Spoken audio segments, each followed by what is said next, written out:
Assalamualaikum warahmatullahi wabarakatuh. Salam dan bahagia, Bapak dan Ibu guru penggerak. Saya Santoni Priyasaputra, CGP Angkatan 11 Kabupaten Demak. Kali ini saya akan memaparkan demonstrasi kontekstual visi guru penggerak. Untuk merumuskan visi guru penggerak dapat menggunakan inquiry apresiatif. Pendekatan ini mengidentifikasi hal baik yang telah ada di sekolah dan mencari cara bagaimana hal tersebut dapat dipertahankan dan memunculkan strategi untuk mewujudkan perubahan ke arah yang lebih baik. Agar dapat menerapkan pendekatan inquiry apresiatif, maka langkah yang dapat dilakukan adalah dengan metode Bagja.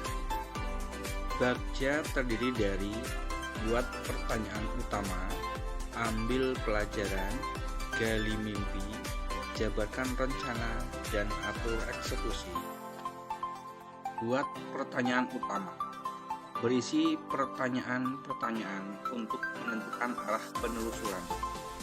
Ambil pelajaran dimaksudkan memandu bagaimana pengalaman positif dari individu, kelompok, atau komunitas lain yang akan dijadikan pembelajaran.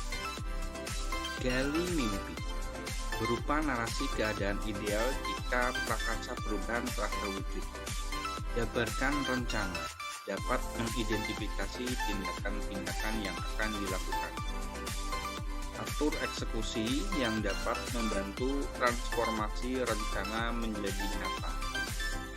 Berikut ini visi guru penggerak yang saya buat adalah mewujudkan generasi unggul yang bermartabat, berkepribadian, dan berwawasan lingkungan hidup sesuai dengan profil pelajar Pancasila. Untuk mewujudkan visi saya tersebut, maka saya membuat prakarsa perubahan, yaitu meningkatkan motivasi belajar siswa melalui pembiasaan serta pembelajaran yang aktif dan menyenangkan. Adapun tahapan Bagja yang saya buat adalah sebagai berikut. Pertama, buat pertanyaan utama. Pertanyaannya adalah: yang pertama, apa yang harus saya lakukan untuk mengetahui gaya belajar murid? Yang kedua, mengapa murid kurang berminat dalam belajar? Yang ketiga, bagaimana cara menumbuhkan minat belajar murid? Dan yang keempat, bagaimana cara mewujudkan pembelajaran yang menyenangkan bagi murid? Tindakan atau penyelidikannya adalah: 1. Melakukan asesmen diagnostik untuk mengetahui gaya belajar murid.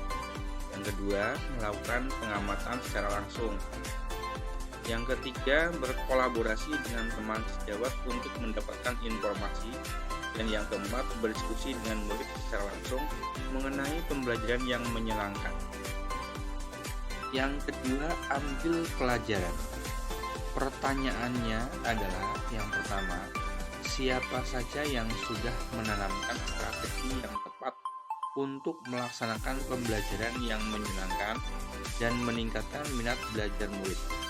Yang kedua, aktivitas apa yang dapat dilakukan untuk melaksanakan pembelajaran yang menyenangkan dan meningkatkan minat belajar murid? Dan yang ketiga, situasi seperti apa yang mendukung pembelajaran yang menyenangkan dan menumbuhkan minat belajar murid? Lalu tindakan atau penyelidikannya antara lain: yang pertama, mencari contoh nyata praktik baik dari rekan guru yang sudah mampu melaksanakan pembelajaran bagi murid. Yang kedua, melakukan wawancara pengalaman dengan rekan guru tersebut. Dan yang ketiga, mencari referensi dari berbagai sumber tentang pembelajaran menyenangkan dan dapat diterapkan untuk meningkatkan minat belajar murid. Yang ketiga, gali mimpi. Pertanyaannya antara lain: 1. Harapan apa yang ingin dicapai dalam proses pembelajaran yang menyenangkan? Yang kedua, bagaimana perasaan guru yang muridnya memiliki minat belajar yang tinggi? Lalu tindakan atau penyelidikannya adalah: bersama guru dan murid membuat harapan dan evaluasi mengenai proses pembelajaran. Yang keempat adalah jabarkan rencana. Pertanyaannya adalah, bagaimana cara mengukur kemajuan dari proses peningkatan minat belajar murid? Yang kedua, bagaimana caranya agar usaha meningkatkan minat belajar murid bisa dilaksanakan secara konsisten? Dan yang ketiga, apa yang harus dilakukan agar murid terus memiliki minat belajar yang tinggi dalam pembelajaran? Lalu tindakan atau penyelidikannya adalah, pertama, membuat deskripsi minat dan gaya belajar murid melalui survei dan wawancara. Dan yang kedua, merancang tahapan proses pembelajaran yang menyenangkan sesuai dengan model pembelajaran yang sesuai untuk meningkatkan minat belajar murid.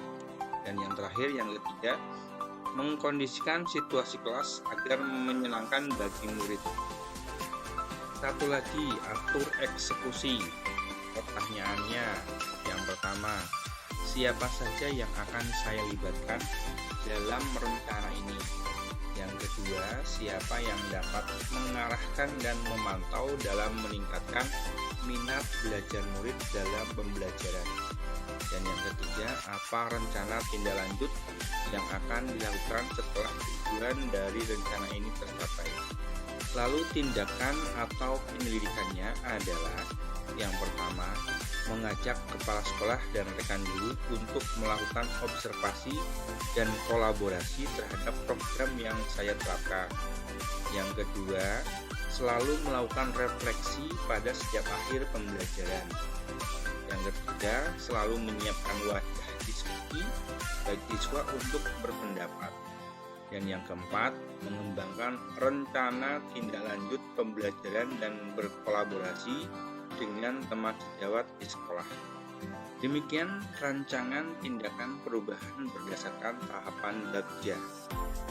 Semoga dapat membawa perubahan ke arah yang lebih baik dengan berpihak pada murid.